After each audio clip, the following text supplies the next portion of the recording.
Hello friends, मैं विनोद कुमार आपका education tube में स्वागत करता हूं। जैसा कि पिछला वीडियो मैंने आपको पद परिचय पर दिया था, पद परिचय के बारे में कुछ उसमें बताया था। उसमें सबसे अंत में मैंने विकारी और अविकारी शब्दों की चर्चा की थी। तो विकारी क्या होता है, अविकारी क्या होता है, एक बार फिर से उसको रिवाइज कर लेते हैं, जान लेते हैं, थोड़ा सा पुरानी चीजें याद कर लेते हैं। तो हम देखते हैं कि रूपांतरण या परिवर्तन के आधार पर विकारी शब्दों को दो भागों में बांटा गया है। देखते हैं कैसे। कहते हैं कि रूपांतरण रूपांतरण या परिवर्तन या विकार के आधार पर शब्द को दो भागों में बांटा गया है। वह क्या दो भाग होते हैं, पिछले वीडियो में मैंने चर्चा की थी, इसमें भी एक बार चर्चा कर लेता हूं। वे पहला एक भाग होता है विकारी। क्या होता है? विकारी। और दूसरा भाग हम इसे अविकारी के नाम से जानते हैं। किससे जानते हैं? अविकारी के नाम से। तो विकारी का अर्थ क्या है इसको देख लेते हैं, और अविकारी का अर्थ क्या है देख लेते हैं। तो विकारी का मतलब ही होता है, विकार का मतलब ही होता है परिवर्तन। क्या होता है? परिवर्तन। तो परिवर्तन किसमें? तो विकारी शब्द या विकारी शब्द वे होते हैं जिनके लिंग वचन कारक के आधार पर जिन शब्दों का परिवर्तन हो जाता है। मतलब वे ऐसे शब्द होते हैं, विकारी वे शब्द होते हैं जिन पर लिंग वचन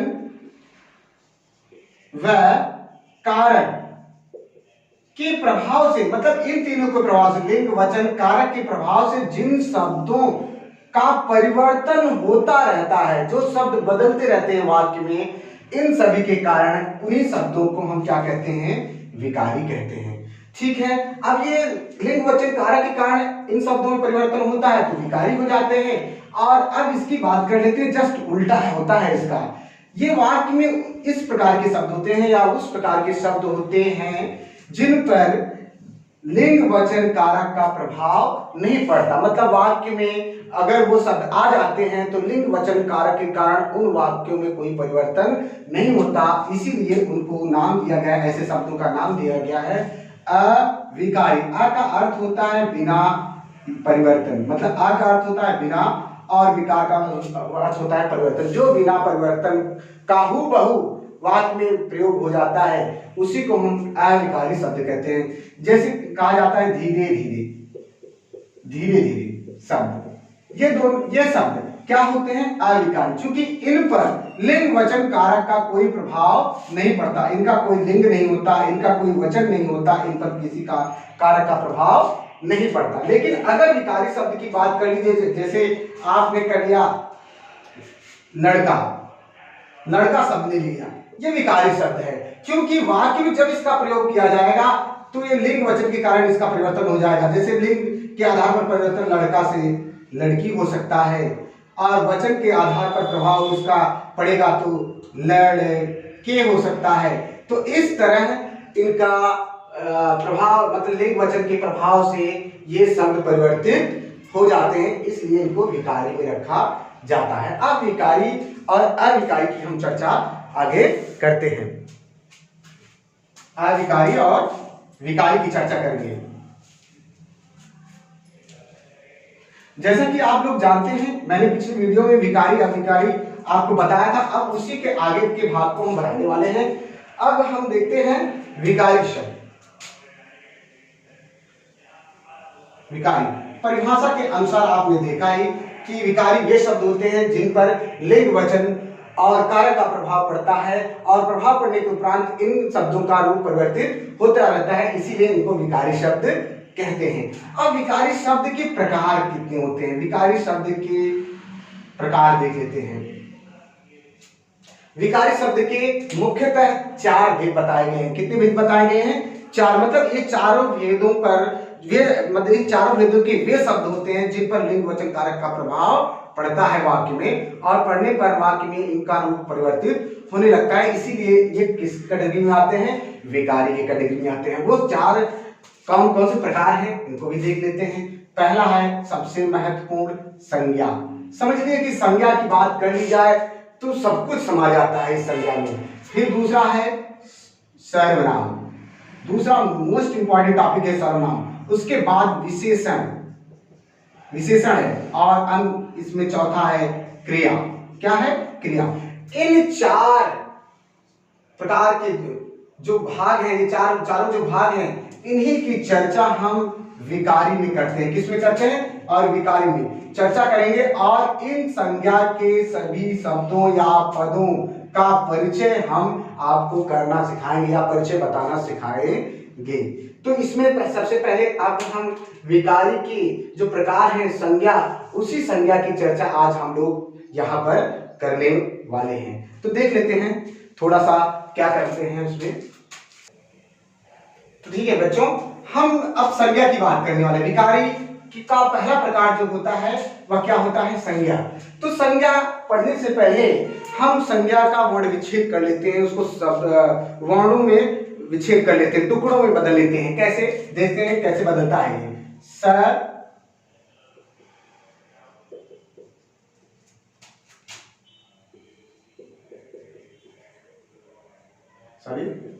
संज्ञा, ये वर्ण विच्छेद हो गया।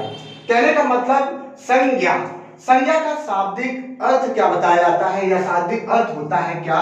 नाम। क्या होता है? नाम। संज्ञा का शाब्दिक अर्थ क्या होता है? नाम। अब देखिए एक चीज बता दें आप लोगों को, थोड़ी सी मनोरंजन सी बात है, इसको ध्यान से सुनिएगा। कि जब ये सृष्टि, मनोरंजन कह सकते हैं या सीरियसली इस बात को समझिए, कैसे इसको समझना है इस संज्ञा को। आप सपोज करिए कि यह जब सृष्टि बनी होगी, सृष्टि बनने के बाद तरह तरह के जीव जंतु या स्थानों का निर्माण हुआ होगा, स्थानों का निर्माण हुआ होगा। इन सारी चीजों का जब एक साथ विकास हो रहा था, निर्माण हो रहा था, चाहे भूमंडल हो चाहे वायुमंडल हो, सब जगह जो निर्माण काल चल रहा था, उसी निर्माण काल में जब मनुष्यों का अवतार होता है, जब मनुष्य जब आते हैं, तो अपने सामने जिन जिन वस्तुओं को देखते हैं या जिन चीजों को देखते हैं, तो उनके माइंड में, उनके दिमाग में ये आने लगता है कि ये है क्या चीज, क्या है, कौन है, ये तमाम प्रकार के प्रश्न आने लगते हैं। तो उनकी बुद्धि और विवेक ने या उनकी सोच ने हर चीज के लिए एक अनुमान लगाया, एक दिमाग में एक चित्र बनाया, और उस चित्र को बनाने के बाद एक नाम हर वस्तु को दे दिया। जैसे कहीं पर पहाड़ देखा तो उसको पहाड़ में नाम दे दिया, जैसे मतलब ऊंचाई वाला स्थान जब देखते थे तो उसको पहाड़ नाम दे दिया।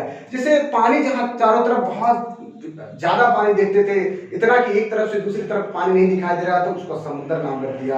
और छोटे जहाँ पर कम पानी था उसको नदी का नाम दे दिया। कहने का मतलब जो भी अनुभव करते थे, जो भी उनकी आंखों के सामने दिखाई देता था, चाहे वह वस्तु हो, चाहे वह व्यक्ति हो, चाहे वह स्थान हो, ये सब चीजों का उन्होंने अपने अपने तरीके से नाम रख दिया। इसीलिए हम जब देखते हैं हमारे आसपास दिखने वाली जितनी भी चीजें होती हैं, उनका कुछ न कुछ नाम जरूर होता है। हम उसको उस नाम से ही पर्टिकुलर या व्यक्तिगत उस नाम से जानते हैं।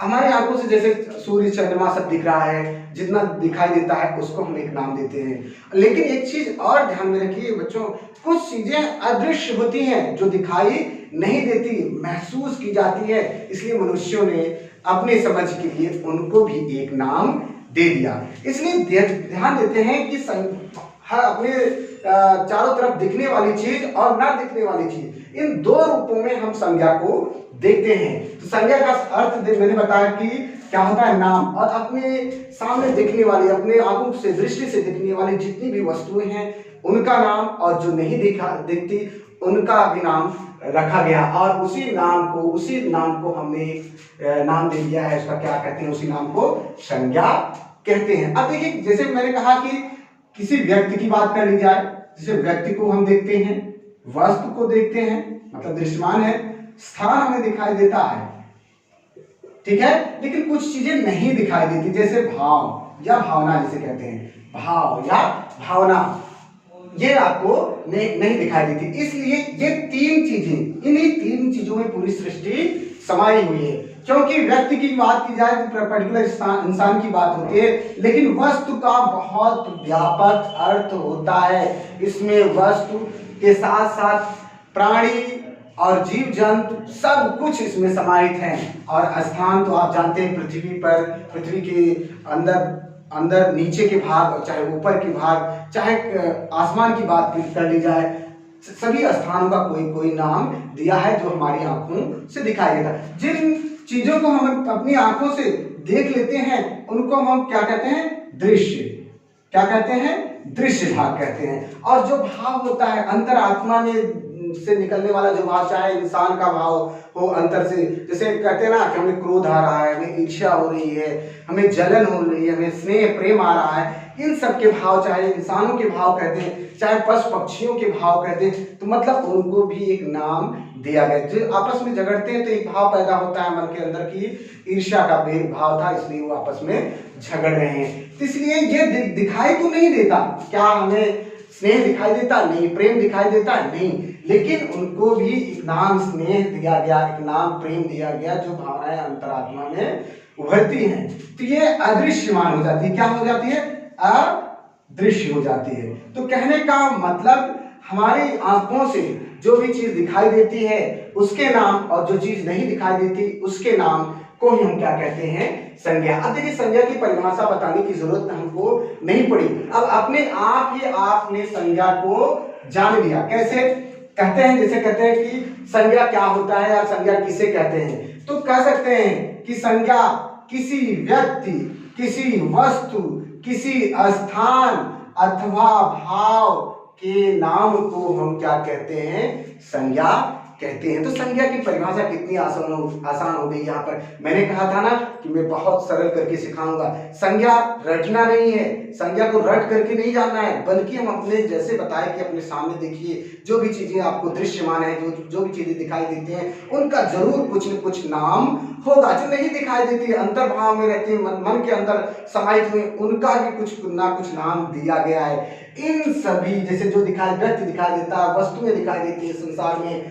इस सृष्टि में, स्थान चारों तरफ दिखाई देते हैं, और भावनाएं दिखाई देती हैं। मतलब भावनाएं क्या है? ये अदृश्यमान होते हैं, जो दिखाई नहीं देते, लेकिन इनके भी नाम दिए गए हैं। तो इसीलिए संज्ञा की परिभाषा रटने की जरूरत नहीं, बस आप ये सोच लीजिए, संज्ञा शब्द या संज्ञा उसे कहते हैं, या संज्ञा किसी व्यक्ति, वस्तु, स्थान अथवा भाव के नाम को हम क्या कहते हैं? संज्ञा कहते हैं। तो संज्ञा को इस प्रकार हमने परिभाषित कर दिया। अब परिभाषा लिखना हो तो कैसे लिख सकते हैं?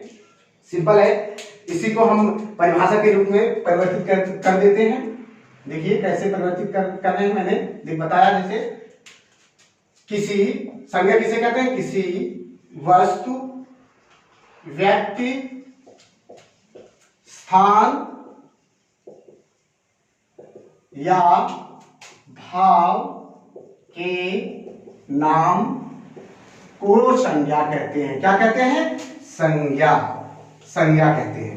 अब आपको समझ में आ गया होगा कि हमें सोचने की जरूरत है कि हमारे चारों तरफ जो चीजें दिखती हैं वही संज्ञा है। ज्यादा दिमाग लगाने की जरूरत नहीं, जो चीज देखते हैं कुछ न कुछ नाम है, वह क्या है? संज्ञा है। अब उनके संज्ञा के किन प्रकारों में, ये हमें आगे जानना है। तो आगे जानने से पहले संज्ञा की पहचान कैसे करनी है, थोड़ा सा और इसको देख लेते हैं कि संज्ञा आपको मिल जाती है तो उसकी पहचान कैसे करते हैं, तो उसको भी देख लेते हैं। आगे देखते हैं। समझे, परिभाषा से समझ में आ गया आपको संज्ञा किसे कहते हैं। अब संज्ञा की पहचान, संज्ञा के प्रकार को जानने से पहले बच्चों आप जानिए कि संज्ञा की पहचान कैसे की जाती है, उसके बाद हम उनके प्रकारों की चर्चा करेंगे। पहले देखिए संज्ञा की पहचान कैसे करेंगे। पहचान, भाई पहचान करने के लिए क्या? वस्तु, व्यक्ति और क्या है? स्थान और भाव। मतलब इनकी पहचान कैसे करेंगे, ये कैसे समझेंगे कि आप ये वस्तु, व्यक्ति, स्थान, भाव, ये सारी चीज संज्ञा होती है। तो पहले एक चीज जान लीजिए कि आप लोगों को संज्ञा कैसी दिखाई देती है। मतलब संज्ञा या तो प्राणीवाचक हो सकती है या तो अप्राणीवाचक। मतलब संज्ञा की पहचान कैसे कर सकते हैं इन सभी चीजों में। एक तो पहला है उसका पहचान करने का तरीका, संज्ञा क्या होगी? संज्ञा या प्राणवाचक होगी या अप्राणवाचक। इसका क्या मतलब है? प्राणवाचक अप्राणवाचक का। तो प्राणवाचक मतलब जिसमें जान होती है, जो जीव होते हैं वो क्या होता है? प्राणवाचक। जैसे हम प्राणवाचक का एग्जांपल ले लेते हैं यहाँ पर, जैसे लड़का, लड़की, ये किसमें आते हैं? प्राणवाचक। मतलब लड़का हो या लड़की हो, जो भी जीव होंगे उनका कोई ना कोई नाम होगा और इसीलिए वो किसकी श्रेणी में आएंगे? संज्ञा। पहली पहचान की हो जाती है कि वह क्या होना चाहिए? प्राणवाचक या अप्राणवाचक होना चाहिए इनमें। और दूसरी देखिए अप्राणवाचक मतलब जैसे पुस्तक, पुस्तक, मेज, ये क्या है आपका? अप्राणवाचक। मतलब आपके इस सृष्टि में दो ही प्रकार की चीजें हैं, प्राणवाचक और अप्राणवाचक। तो आसानी से आप समझ सकते हैं कि संज्ञा के किस प्रकार के शब्द होंगे। आपको जैसे पुस्तकों में, अपनी पुस्तक में पढ़ते हैं, अपने नोट्स में पढ़ते हैं, तो पढ़ते हुए वाक्यों में देखते रहते हैं कि किन किन प्रकार के शब्दों का प्रयोग किया गया होता है। उन पुस्तकों में ध्यान लगा के देखिए, ध्यान से देखिए, तो आपको संज्ञा की पहचान बड़ी आसानी से कर लेंगे। उसमें प्राणवाचक अप्राणवाचक शब्द मिलेंगे और तुरंत आप कह देंगे कि ये शब्द किस प्रकार का है?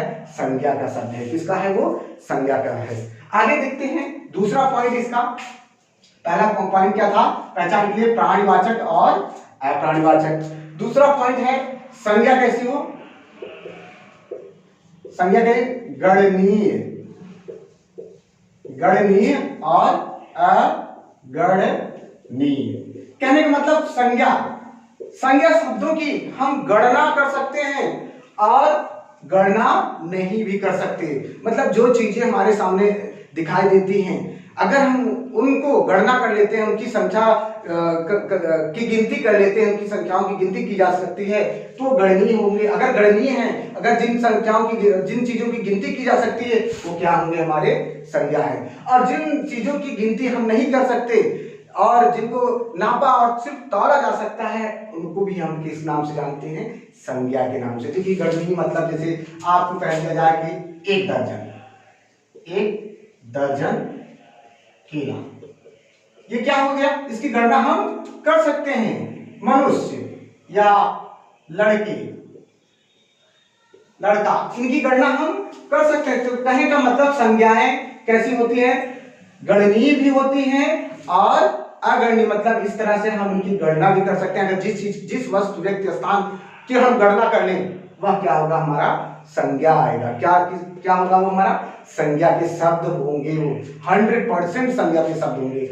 अगणनीय मतलब जिनकी गणना नहीं कर सकते, उनको नाप तौल सकते हैं या माप सकते हैं, ऐसे सभी शब्दों को हम किस में रखते हैं? संज्ञा के शब्दों में। जैसे आप लोग रखते हैं हवा, पानी, इन सब चीजों को हम क्या कर सकते हैं? गणना तो नहीं कर सकते, लेकिन इनको तौला या मापा या महसूस किया जा सकता है। इसलिए हम इसको, इन सब चीजों को भी हम क्या कहते हैं? संज्ञा नाम देते हैं। कितना आसान है। मतलब आपको एक तरफ दिखा था प्राणीवाचक अप्राणी। पूरी सृष्टि में आप देखेंगे कि या तो सजीव है या चीजें निर्जीव है। सभी चीजें जो सजीव और निर्जीव है क्या है? वो संज्ञा है। जिन वस्तुओं की या व्यक्तियों के स्थान की हम गणना कर सकते हैं, गिनती कर सकते हैं, ऐसी वस्तुओं को भी हम क्या कहते हैं? वस्तुओं का नाम देते हैं, वो भी संज्ञा हो जाती है। जिनको हम गिनती नहीं कर सकते, जिनकी काउंटिंग नहीं जिन वस्तुओं की जा सकती, उनको भी हम किस श्रेणी में रखते हैं? संज्ञा के शब्दों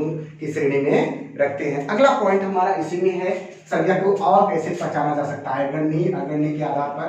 और उसके बाद हम देखते हैं संज्ञा का प्रयोग।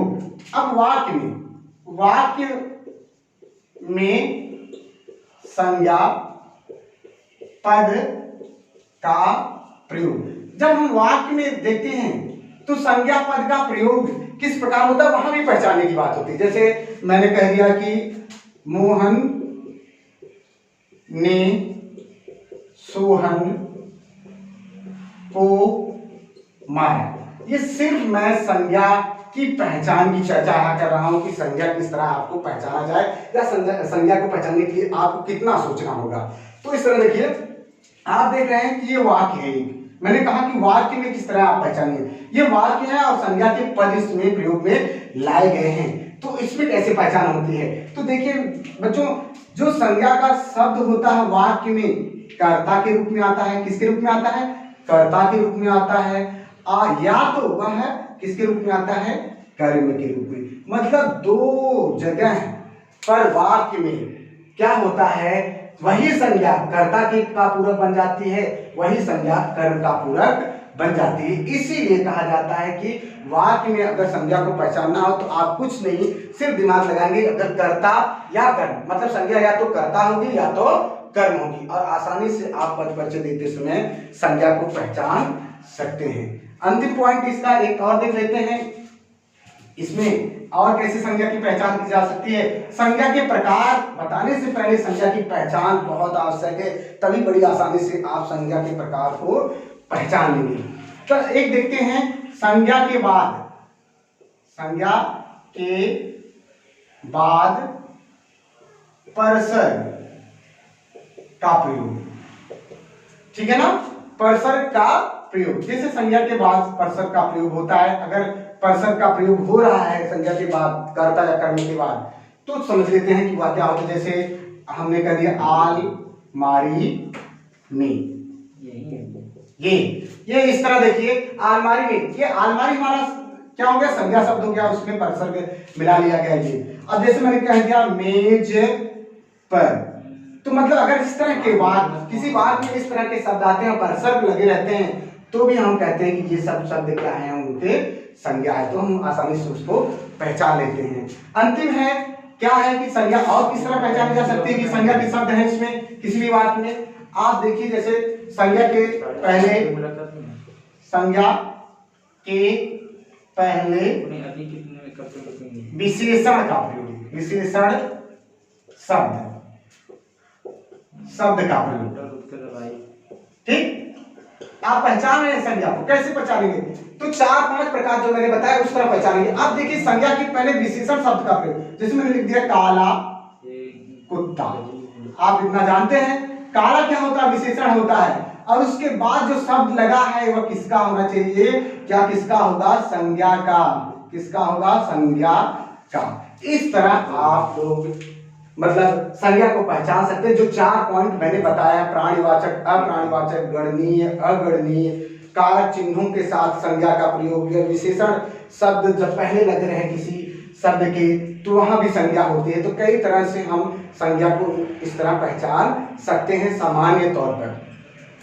और अब देखते हैं कि संज्ञा के प्रकार कितने हैं, संज्ञा के प्रकार कितने हैं, इसको अब देखते हैं संज्ञा के प्रकार कितने हैं। अगली पंक्ति में, अगले वीडियो में हम देखते हैं संज्ञा के प्रकार और उनकी चर्चा करेंगे।